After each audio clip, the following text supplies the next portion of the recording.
ওকে, তো স্বাগতম জানাচ্ছি আহ প্রথম লেকচারে। হ্যাঁ, তো ঠিক আছে। তো আজকে মূলত আমরা আলোচনা করব পরমাণুর পদার্থের গঠন। হ্যাঁ, তো প্রথমত আমরা কি করব, প্রথমে পরমাণুর গঠন সম্পর্কে পড়বো, তারপরে স্থায়ী কণিকা অস্থায়ী কণিকা এগুলো সম্পর্কে জানবো, তারপরে হইতেছে আমরা রাদারফোর্ড পরমাণু মডেল, বোর পরমাণু মডেল, এগুলো সীমাবদ্ধতা সফলতা সম্পর্কে জানবো। হ্যাঁ, তো তারপরে আমরা এইভাবে সামনে আগাবো। ওকে, তো শুরু করে দেওয়া যাক, ঠিক আছে। ওকে, তো ঠিক আছে,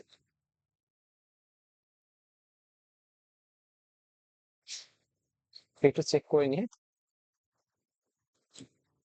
ওকে, ঠিক আছে।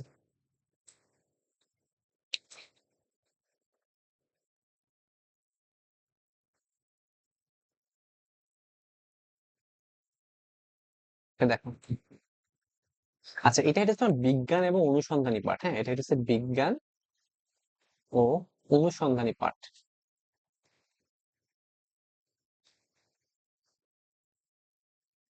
আচ্ছা, তারপরে হ্যাঁ, এটা নবম শ্রেণী। ওকে, দেখো এই অধ্যায় সম্পর্কে মোটামুটি অধ্যায় যেহেতু অনেক ছোট, হ্যাঁ, তো আমি চেষ্টা করবো যে প্রত্যেকটা টপিক ওয়াইজ ইন্ডিভিজুয়ালি সুন্দর করে অর্থাৎ পার্ট পার্ট করে ভিডিও বানাতে, যাতে প্রত্যেকটা টপিক আর কি এবং বিস্তারিত আলোচনা করা যায়। আর যেহেতু সময় অনেক বেশি এবং তোমার টপিক কম, তো বিস্তারিত আলোচনা করলে এটা ইন ফিউচার যখন তুমি 11-12 উঠবা, তখন দেখবো যে এর বেনিফিটটা পাচ্ছ। ঠিক আছে, ওকে, আশা করি বুঝতে পারছো এগুলো। চলো এখন,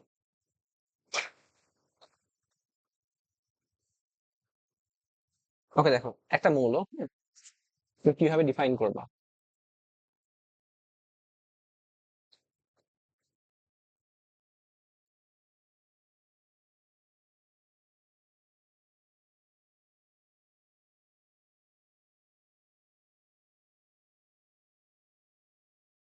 আচ্ছা, ঠিক আছে। সো সে ধরো এম হয়ে যাচ্ছে একটা মৌল। ওকে, আচ্ছা, এর নিচে এটা তোমার বাম সাইড, আর এটা কি বলতো ডান সাইড। দেখো এর বাম সাইডের নিচের দিকে একটা সংখ্যা থাকে যেটাকে আমি জেড বলি। তো জেড দ্বারা কি বোঝায় বলতো, এটা পারমাণবিক সংখ্যা। পারমাণবিক সংখ্যা। আর উপরে দেখো বাম সাইডের উপরে একটা সংখ্যা থাকে, সেটা হচ্ছে এ, আর এটাকে আমি কি বলি, ভর সংখ্যা। ঠিক আছে, ভর সংখ্যা। দেখো এই তোমার এম এর, হ্যাঁ, ডান সাইডে এবার উপরের দিকে থাকবে প্লাস মাইনাস এম, আর যেটাকে দ্বারা আমি বুঝি কি বলতো, চার্জ সংখ্যা। চার্জ সংখ্যা, আচ্ছা, এগুলো নিয়ে বিস্তারিত আলোচনা করবো একটু পরে। ঠিক আছে, তো দেখো এম এর ডান সাইডের নিচের দিকে থাকে ছোট হাতের এন, যা দ্বারা আমি বুঝি কি বলো দেখি, পরমাণু সংখ্যা। ঠিক আছে, অর্থাৎ একটা মৌল কয়টা পরমাণু দিয়ে গঠিত সেটা বোঝায় আর কি। আচ্ছা, তো এগুলো আমরা জাস্ট হিসাব করি একটা মৌলের জন্য। ঠিক আছে, একটি মৌল, শুধুমাত্র একটি মৌল। ঠিক আছে, ওকে, চলো, তো এগুলো পরিচয়গুলো লিখি। তো মাথায় রাখবা, জেড হয়েছে কি বলতো, জেড হচ্ছে তোমার পারমাণবিক সংখ্যা। পারমাণবিক সংখ্যা। তো এখান থেকে তুমি বলতে পারো যে ভাই পারমাণবিক সংখ্যা হইতেছে কোন মৌলের প্রোটন সংখ্যা। ঠিক আছে, অথবা প্রোটন সংখ্যা। ঠিক আছে, কোন মৌলের প্রোটন সংখ্যা যত, পারমাণবিক সংখ্যা কি বলতো, সেম বা ততটা। ওকে, ওকে, দেখ, তো চলো নিচে আসি এখন। আচ্ছা, জেড, হুম, তো এখানে এ হইতেছে তোমার ভর সংখ্যা। হুম, ভর সংখ্যা। তোমার যেহেতু তোমার একটা মৌলের পুরোপুরি ভরটা কিন্তু নিউক্লিয়াসে পুঞ্জীভূত থাকে, বুঝছো। তো সেজন্য আমরা কিন্তু ভর সংখ্যাকে কি নামে রাখতে পারি বলতো, নিউক্লিয়ন সংখ্যা বলতে পারি। নিউক্লিয়ন সংখ্যা বলতে পারি।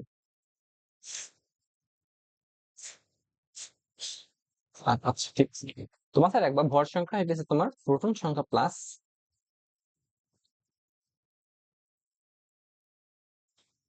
নিউট্রন সংখ্যা।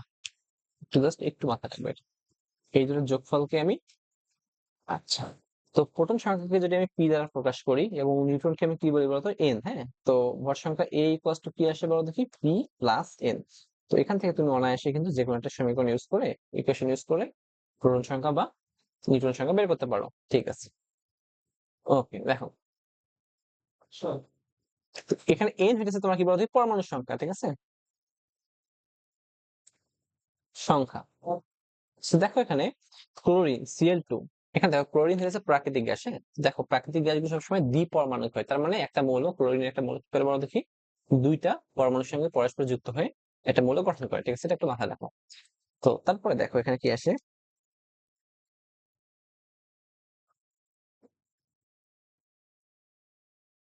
ওকে দেখো, তো এখন এম হইতেছে কি জানো, এম হইতেছে তোমার চার্জ সংখ্যা, এম হইতেছে তোমার চার্জ সংখ্যা। হুম, দেখো এম এর মান এই চার্জ সংখ্যাটা কিন্তু প্লাসও হতে পারে মাইনাসও হতে পারে। ঠিক আছে, তো দেখো এখানে চার্জ সংখ্যা প্লাস, তো যখন দেখবো যে চার্জ সংখ্যা প্লাস, তো তখন তুমি মাথায় রাখবা সে ইলেকট্রন কি করছে বলো দেখি, ইলেকট্রন ত্যাগ করছে। ত্যাগ করছে। আচ্ছা, ঠিক আছে, ওকে। আর যখন দেখবো সে মাইনাস চার্জ যুক্ত, তখন সে ভাববা সে কি করছে বলতো, ইলেকট্রন গ্রহণ করছে। ওকে, এটা একটু হিসেব করে চলবা। ওকে, সে যদি ইলেকট্রন ত্যাগ করে তাহলে কি হবে, মোট ইলেকট্রন থেকে ইলেকট্রনের সংখ্যা কি কমবে না বাড়বে? তো তুমি বলতে পারো যে ভাই ইলেকট্রন যেহেতু সে ত্যাগ করছে, সে বাইরের শেল থেকে কিন্তু ইলেকট্রন ত্যাগ করবে, তার মানে ইলেকট্রন সংখ্যা আগে যত ছিল কমে যাবে। ঠিক আছে, ইলেকট্রন সংখ্যা কি হয় বলতো, মোট ইলেকট্রন থেকে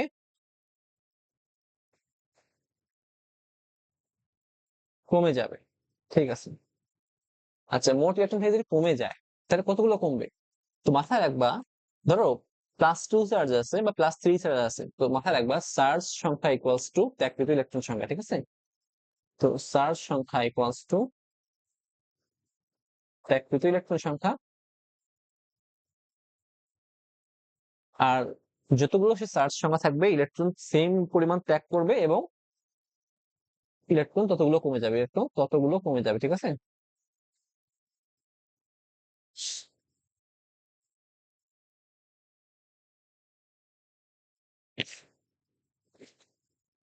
ঠিক আছে, আচ্ছা এটা একটু মাথায় রাখো। দেন দেখো, এখন ইলেকট্রন মাইনাস চার্জ যখন থাকবে তখন তুমি কি বুঝবা, ইলেকট্রন সে গ্রহণ করছে। তো আচ্ছা, ওকে, আর হ্যাঁ, ঠিক আছে, তখন যখন দেখবো যে মাইনাস চার্জ আছে তখন তো কি বলবো বলো দেখি, ইলেকট্রন গ্রহণ করছে। ঠিক আছে, আচ্ছা, তো ইলেকট্রন গ্রহণ করছে মানে কি, তো আগে যতগুলো ইলেকট্রন ছিল, তো যতগুলো ইলেকট্রন গ্রহণ করবে তার সাথে কি হয় বলো দেখি, মোট ইলেকট্রনের সংখ্যার সাথে যোগ হয়ে যাবে। ঠিক আছে,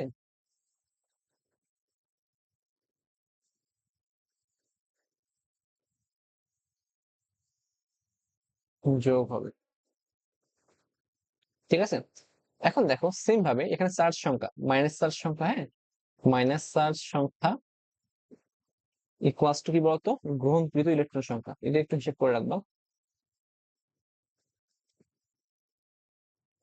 আচ্ছা, কি বলতে পারো বলো দেখি,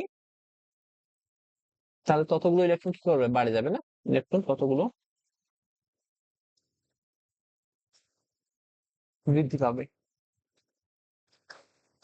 ওকে, চলো একটু হিসেব করি। দেখো এটা একটু সুন্দর করে নোট করে নাও।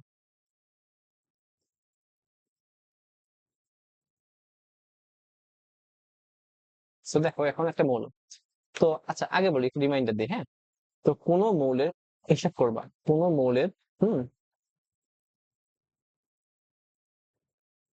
প্রোটন সংখ্যা বা পারমাণবিক সংখ্যা সমান ইকুয়ালস টু কি বলো দেখি, ইলেকট্রন সংখ্যা। ঠিক আছে, অর্থাৎ কোন মৌলের পারমাণবিক সংখ্যা যদি 11 হয়, হ্যাঁ, তো ওই মৌলের কি সংখ্যা সমান বলো দেখি, ইলেকট্রন সংখ্যা সমান।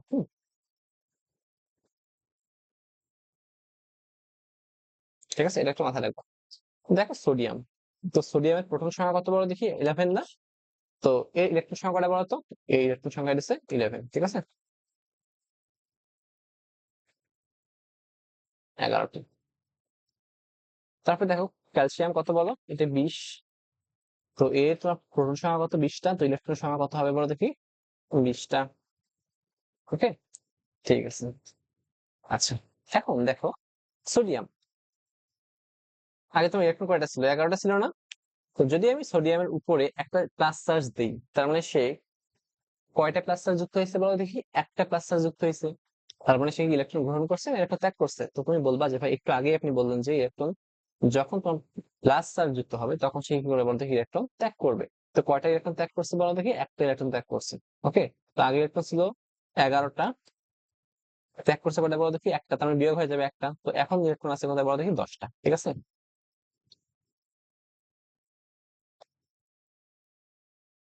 তারপরে দেখো তোমার অ্যালুমিনিয়াম, এর পারমাণবিক সংখ্যা কত বলো দেখি? 13। তো ইলেকট্রন সংখ্যা কত ছিল? 13টা। তো এখন দেখো, যদি আমি +3 চার্জ দিই, তো এখন কয়টা ইলেকট্রন আছে বলো দেখি একটু? আগে ছিল 13টা। তো এখন বলবা যে তুমি ভাই, আপনি যেটা একটু আগেই শিখাইছেন যে যত প্লাস চার্জ তত ইলেকট্রন ত্যাগ করবে, তো কমে যাবে কয়টা? 3টা। তো এখন ইলেকট্রন অবস্থিত 10টা। ওকে, ওকে, এটা হলো। এখন দেখো নাইট্রোজেন, এর পারমাণবিক সংখ্যা কত বলো দেখি? 7টা। ওকে, এরপর যদি তুমি -1 চার্জ দাও, তার মানে সেই ইলেকট্রন কয়টা গ্রহণ করতে বলো দেখি? একটা। তো এখন আগে ইলেকট্রন ছিল 7টা, এখন মাইনাস চার্জ মানে কি বলতো? ইলেকট্রন গ্রহণ করে না। সো এখন ইলেকট্রন গ্রহণ করছে একটা, একটা মোট ইলেকট্রন কয়টা? 8টা। দেখো নাইট্রোজেনের উপর কি করবে তুমি ভাই? -2 চার্জ দাও, বুঝছো? আগে ইলেকট্রন কয়টা ছিল বলতো? 7টা ছিল। তো এখন -2 চার্জ বিধায় ইলেকট্রন গ্রহণ করছে তোমার 2টা। সো 9টা। তো এগেইন তুমি কি করো? 7 দাও, এবার -3 চার্জ দাও। ইলেকট্রন কয়টা গ্রহণ করবে বলো দেখি? 3টা। সো আগে ছিল 7টা, এখন গ্রহণ করছে কয়টা বলো তো? 3টা।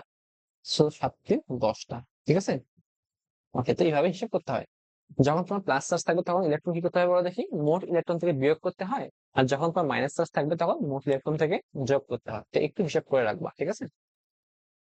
তো দেখো অক্সিজেন, এই তো ইলেকট্রন সংখ্যা আছে কয়টা বলো দেখি? 8টা। এখানে 2 মাইনাস দাও, তার মানে কি করছে? সে 2টা ইলেকট্রন গ্রহণ করছে। সো আগে ছিল 8টা ইলেকট্রন, এখন কি হয় বলতো? 2টা ইলেকট্রন যোগ হয়ে যাবে। সো এখন মোট ইলেকট্রন 10টা। ওকে, আচ্ছা, এগুলো আশা করি বুঝতে পারছো তুমি। ঠিক আছে, So, সুন্দর করে একটু নোট করে নাও।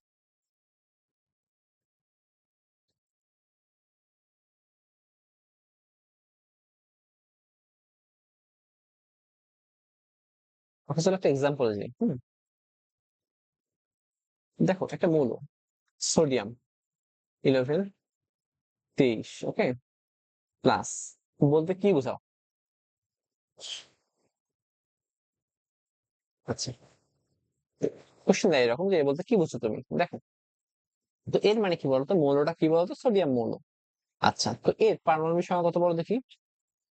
পারমাণবিক সংখ্যা বা প্রোটন সংখ্যা কি বলতো? পি না? +11, ঠিক আছে? তো এখন ভর সংখ্যা কত আছে? ভর সংখ্যা কি দ্বারা প্রকাশ করতাম? এ দ্বারা প্রকাশ করতাম। So A equals to 23। ওকে, দেখো তাহলে নিউটন সংখ্যা কত আছে? তো তুমি কি জানো? ভর সংখ্যা এ ইকুয়ালস টু প্রোটন সংখ্যা পি প্লাস নিউটন সংখ্যা এন। ওকে, তো এন এখানে কি বলতো? এন হচ্ছে নিউটন সংখ্যা। ঠিক আছে, এটা একটু মাথায় রাখো। সো দেখো, এই হচ্ছে 23, প্রোটন সংখ্যা হচ্ছে তোমার 11 plus N. N equals to কত? 23 -11, সো 12টা। তো নিউটন সংখ্যা কত বলো দেখি? নিউট্রন 12টা। হ্যাঁ, ওকে, তো এগুলো তুমি বুঝছো। আবার দেখো, তো ইলেকট্রন থাকার কথা কতটি ছিল? ইলেকট্রন থাকার কথা ছিল প্রোটন সংখ্যার সমান 11টি। 11টি, কিন্তু 11টি কি আছে? কিন্তু 11টি নাই। যেহেতু তোমার প্লাস চার্জ আছে, তার মানে কয়টা প্লাস চার্জ বলো দেখি? একটা। তো ইলেকট্রন কমবে কয়টা? একটা। সো ইলেকট্রন সংখ্যা কয়টা বলো দেখি? আগে ছিল 11টা, প্লাস চার্জ আছে মানে কি? একটা বাদ হয়ে যাবে। সো -1 ইকুয়ালস টু 10টা। সো এটাই কিন্তু তোমার আর কি সোডিয়াম +11 23, এটা বলতে তুমি এটাই বোঝাও আর কি, ঠিক আছে? সো এভাবে তুমি লিখে আসবে। ওকে, আশা করি বুঝতে পারছো এগুলো।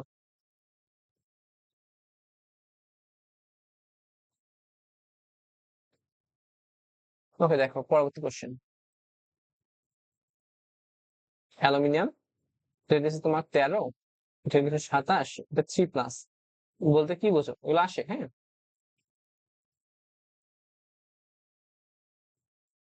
দেখো, তো এর প্রোটন সংখ্যা মানে পি ইকুয়ালস টু কত বলো? 13টা। ভর সংখ্যা এ ইকুয়ালস টু কত বলো? 27। তো নিউটন সংখ্যা হিসেব করতে হবে। এন ইকুয়ালস টু হোয়াট নাকি? তুমি এ ইকুয়ালস টু কি জানো? পি প্লাস প্রোটন সংখ্যা প্লাস নিউটন সংখ্যা, হ্যাঁ। তো এন ইকুয়ালস টু কি তাহলে? নিউটন সংখ্যা equals to A minus P. এ কি বলো দেখি? প্রোটন সংখ্যা। তো সরি, ভর সংখ্যা। এ হচ্ছে 27, মাইনাস পি কত? 13। সো আলটিমেটলি 14টা, হ্যাঁ। তো দেখো নিউটন সংখ্যা 14টা, তুমি তার মানে এগুলোই বোঝো, হ্যাঁ। এখন ইলেকট্রন সংখ্যা হিসেব করবা। দেখো ইলেকট্রন সংখ্যা কতটি বলো দেখি?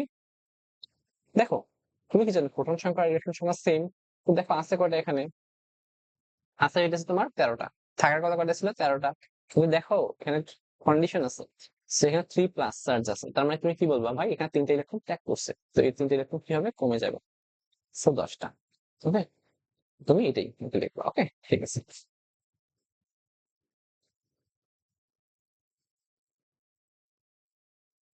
ওকে, চলো পরবর্তী কোশ্চেনে যাই। দেখো এটা, দেখো নাইট্রোজেন 7, 14, হ্যাঁ। 3 মাইনাস বলতে কি বুঝো?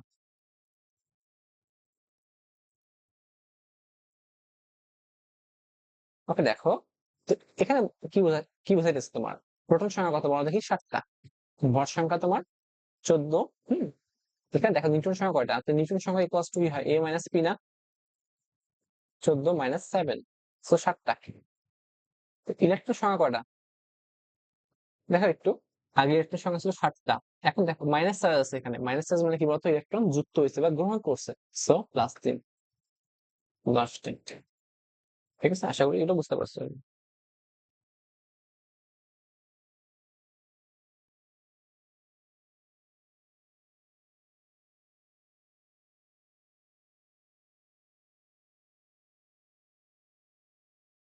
ওকে দেখো, এখন চলো পরমাণু সম্পর্কে পড়বো আমরা।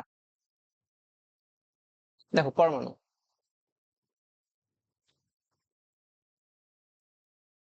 তো মাথায় রাখবা এই যে পরমাণু তোমার বেশ কতগুলো কণা দ্বারা গঠিত, হ্যাঁ। তো একটা কথা মাথায় রাখবা, এখানে হচ্ছে তোমার স্থায়ী কণিকা। পরমাণুগুলোকে তুমি কি করবা, স্থায়ী কণিকা দ্বারা মানে ভাগ করে দিবা। তারপরে তুমি কম্পোজিট কণিকা দ্বারা ভাগ করে দিবা, অস্থায়ী কণিকা, আর এখানে কি বলতো, কম্পোজিট কণিকা।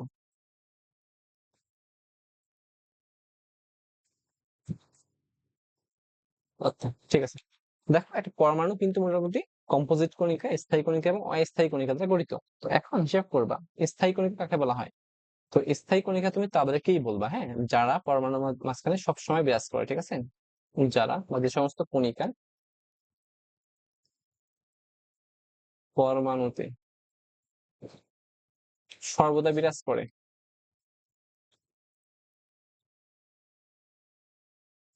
ওকে, তাদেরকে আমি কি বলি, স্থায়ী কণিকা বলা হয়।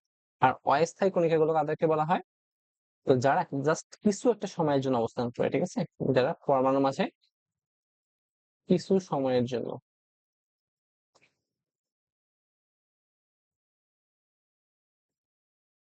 তাদেরকে আমি কি বলি, অস্থায়ী কণিকা। তার মানে জাস্ট কিছু সময়ের জন্য অপেক্ষা করার পর, হ্যাঁ, তারপরে কিন্তু তারা কি হয় বলো দেখি, শেষ হয়ে যায়। ওকে দেখো এখন স্থায়ী কণিকা গুলো কি জানো, একটা হচ্ছে ইলেকট্রন,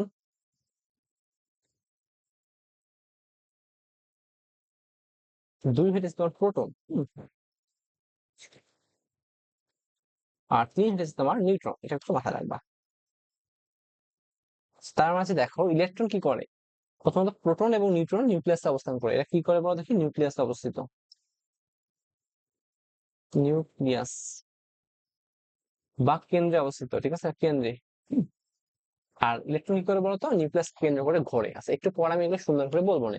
দেখো অস্থায়ী কণিকা গুলো কি তাহলে, তো অস্থায়ী কণিকা গুলো একটু বস্তু রাখবা, নিউট্রিনো, অ্যান্টি নিউট্রিনো,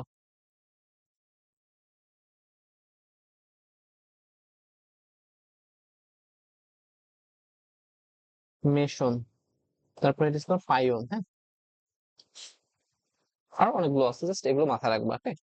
এখন দেখো কম্পোজিট কণিকা গুলো মাথায় রাখবা, এখানে কম্পোজিট কণিকা গুলো হইতেছে তোমার ডিউটেরন,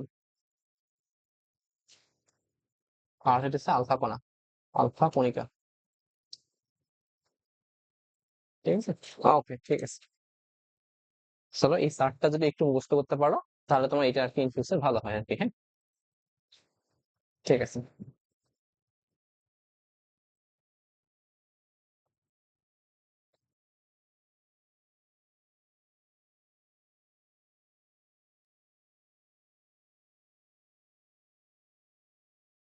ওকে, চলো পরবর্তী স্লাইডে যাই। হুম, তো এখন, তো মূলত আমরা এখন আলোচনা করবো হইতেছে প্রোটন সম্পর্কিত। চলো দেখি প্রোটন কাকে বলা হয়। আচ্ছা, প্রোটন কাকে বলে, ঠিক আছে।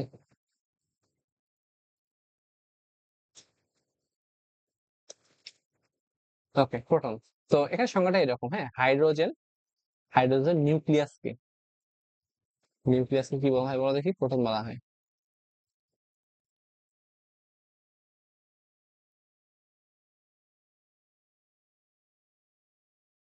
দেখো হাইড্রোজেন নিউক্লিয়াসকে কি বলা হয়? প্রোটন বলা হয়। তো হাইড্রোজেন নিউক্লিয়াসটা কি রকম? দেখো হাইড্রোজেনে কিন্তু প্রোটন থাকে কয়টা? একটা।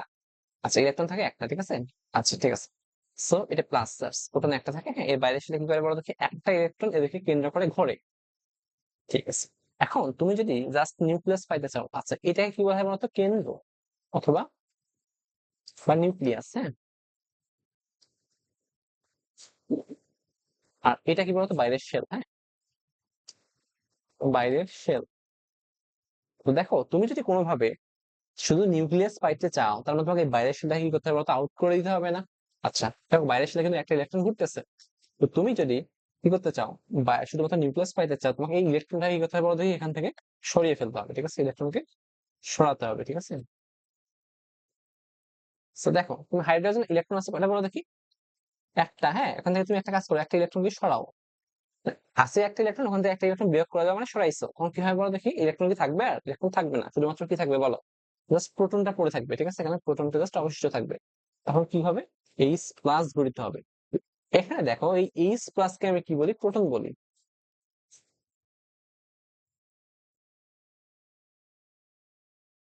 তো দেখো প্রোটন সম্পর্কিত কিছু তথ্য দাও। তো তথ্য হলো এরকম। দেখো এইচ প্লাস বা প্রোটনে কিন্তু কোনোভাবে ইলেকট্রন অবস্থান করে না, ঠিক আছে? ইলেকট্রন অবস্থান করে না, কোনো ইলেকট্রন নাই। আচ্ছা, জাস্ট কি অবশিষ্ট আছে বলো দেখি? শুধুমাত্র একটা প্রোটন অবশিষ্ট আছে, ঠিক আছে? ঠিক আছে, তাই তাই আমি কি বলতে পারি একে? তাই আমি এইচ প্লাস কি বলি? প্রোটন বলি, ঠিক আছে? এটা একটু জাস্ট মাথায় রাখবো। ওকে, ওকে, চলো এখন স্থায়ী কণিকাগুলো সম্পর্কে জানবো। ওকে, ঠিক আছে, একটু চেক দিয়ে। ওকে, ঠিক আছে, চলো স্থায়ী কণিকাগুলো। তো প্রথমে আমরা ইলেকট্রন সম্পর্কে জানবো। ইলেকট্রন, আচ্ছা এগুলো সুন্দর করে নোট করবা, হ্যাঁ, এগুলো জাস্ট বোঝার তেমন কিছু নেই, জাস্ট নোট করে মুখস্থ করে নিবা। ঠিক আছে, ইলেকট্রন। ইলেকট্রন, দেখো, সো একে আমরা দ্বারা প্রকাশ করি, ঠিক আছে? তো এটা মূলত আবিষ্কৃত হয়েছে কত সালে বলো দেখি? 1897 সালে। 1800, ওকে, তো 1897 সালে আবিষ্কৃত হয়েছে। আবিষ্কার করছে কে? জে জে থমসন, ঠিক আছে? J J Thomson. ঠিক আছে, এখন একটা কথা মাথায় রাখবা। তো এদের ভর অনেক কম, ঠিক আছে? এদের ভরটা কি বলো দেখি? অনেক কম, অনেক অনেক কম। হুম। আর দেখো ইলেকট্রনের ভরটা কিন্তু অনেক কম, হ্যাঁ। আর প্রোটনের তুলনায় কিন্তু দেখো কত গুণ কম বলো দেখি? প্রোটনের তুলনায় 1/1800, এত গুণ কম, ঠিক আছে? ওকে, আচ্ছা এটা মাথায় রাখবে। তাহলে এদের ভরটা কত? এদের ভর হইতেছে তোমার 9.1, হ্যাঁ, 108 ইন্টু 10⁻⁻28, এটা গ্রাম, ঠিক আছে? এখন তুমি যদি কেজিতে কনভার্ট করতে চাও, এখানে কিন্তু 1000 দিয়ে ভাগ করতে হয়, ঠিক আছে? তখন কি থাকে বলতো? 9.108 ইন্টু 1000 দিয়ে ভাগ করলে 10⁻31 আসে। জাস্ট ক্যালকুলেটর চাপবা, ঠিক আছে? এত কেজি 1000 দিয়ে ভাগ করবা, ঠিক আছে? আচ্ছা, ঠিক আছে। এখন চার্জ কি হয় বলো? তো চার্জ হইতেছে তোমার নেগেটিভ। চার্জ সর্বদা কি বলতো? ইলেকট্রনের চার্জ কি হয়? নেগেটিভ হবে। আর চার্জের পরিমাণটা কত হবে? দেখো এখানে চার্জের পরিমাণটা দুইটা এককে আমরা হিসাব করি। তো এটা হচ্ছে -1.6 ইন্টু 10⁻⁻19, হ্যাঁ, এটা একটা কুলম্ব। এটা হচ্ছে তোমার এসআই একক। আর একটা থাকে কি বলতো? -4.8 ইন্টু 10⁻⁻10, ওকে, এটা ইএসইউ। হ্যাঁ, এটা হচ্ছে তোমার সিজিএস এককে, ঠিক আছে? সিজিএস এককে, এটা একটু মুখস্থ রাখবা, ঠিক আছে? তো আপাতত তুমি এটাই রাখবা, হ্যাঁ, পরে এটা দেখা যাবে না। ওকে, আচ্ছা, আচ্ছা, এর বেগ দেখো। এদের বেগটা অলমোস্ট কিন্তু আলোর বেগের সমান, ঠিক আছে? একদম অ্যাপ্রোপ্রিয়েট না, ঠিক আছে? কাছাকাছি জাস্ট।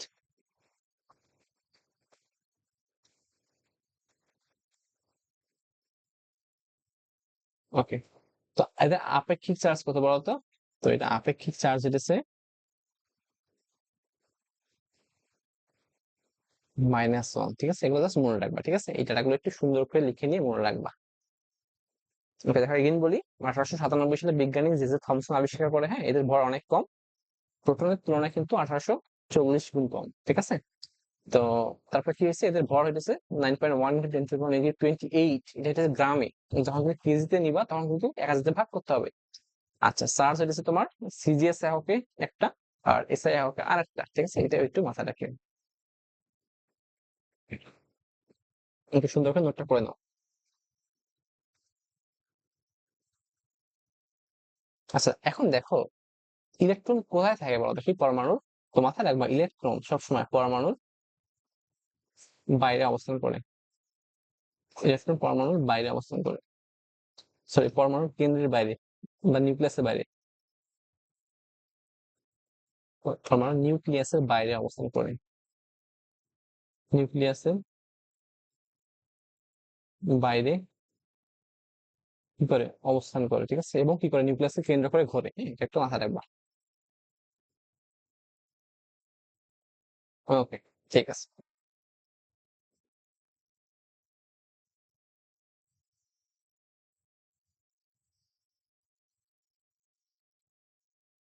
তো এখন দেখো প্রোটন। ওকে, এগুলো জাস্ট এমসিকিউর জন্য ইম্পর্টেন্ট, ঠিক আছে? তো মাথায় রাখবা প্রোটনের অবস্থান হচ্ছে নিউক্লিয়াসে, এটা একটু মনে রাখবা। প্রোটন কোথায় অবস্থিত? নিউক্লিয়াসে, ঠিক আছে? দেখো এদের আবিষ্কারক কে? এটা হচ্ছে 1919 সালে রাদারফোর্ড আবিষ্কার করেন।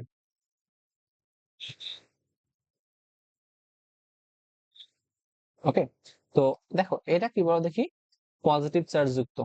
এটা পজিটিভ বা ধনাত্মক চার্জ যুক্ত, পজিটিভ চার্জ যুক্ত। আর চার্জের পরিমাণটা কি হয় বলো?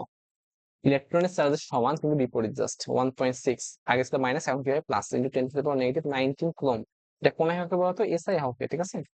আর যদি তুমি সিরিয়াস নিতে চাও, 4.8 ইন্টু 10⁻⁻10 ইএসইউ, এটা কোন এককে? সিজিএস। আশা করি বুঝতে পারছো এটা। দেখো এদের আপেক্ষিক চার্জটা কত বলো দেখি? আগে ছিল ইলেকট্রন ছিল -1, এর আপেক্ষিক চার্জ হবে +1, আপেক্ষিক চার্জ +1। আচ্ছা, ভর কত? ভর হইতেছে তোমার 1.673। আচ্ছা, এখানে থ্রিটা একটু হিসাব করবা, নিউটনের সময় কিন্তু একটু চেঞ্জ হয়ে যায়, বুঝছো? 1.675 হয়ে যায়, বুঝছো? ইন্টু 10⁻⁻, কত বলো দেখি এটা?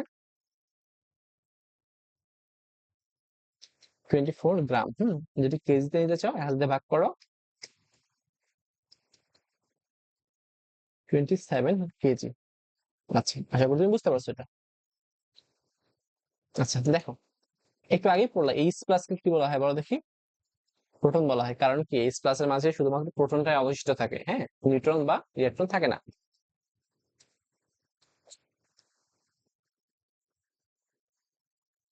ওকে, ঠিক আছে। আচ্ছা, একে কি দ্বারা প্রকাশ করা হয়? পি দ্বারা প্রকাশিত হয়।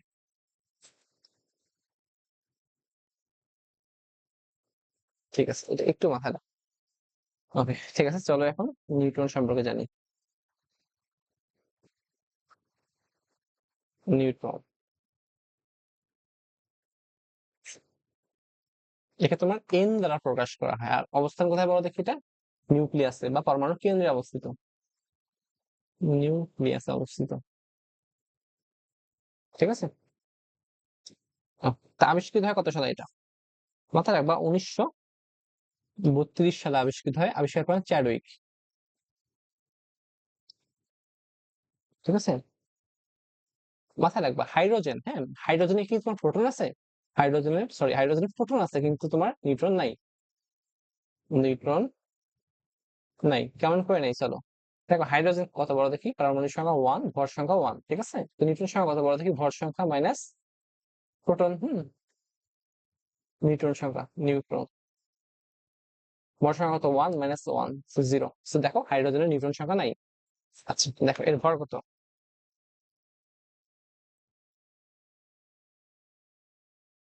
তো ভর হচ্ছে তোমার 1.67। দেখো প্রোটনে ছিল 1.673, কিন্তু নিউট্রনে এসে হবে বড় দেখি 1.675। ওকে, এটা একটু মাথায় রাখবা। 24 গ্রাম। আর এটা কত হবে? 1.675। যদি কেজিতে নিতে চাও, 27 কেজি, ঠিক আছে? আর এর আপেক্ষিক চার্জ এটা হচ্ছে তোমার শূন্য। অর্থাৎ নিউটন কি বলা থেকে চার্জ নিরপেক্ষ, অর্থাৎ চার্জ নিরপেক্ষ, ঠিক আছে? ওকে, আশা করি তুমি বুঝতে পারছো। তো সুন্দর করে নোট করে দিবা, হ্যাঁ? তো আজকের মতো একটু, আল্লাহ হাফেজ।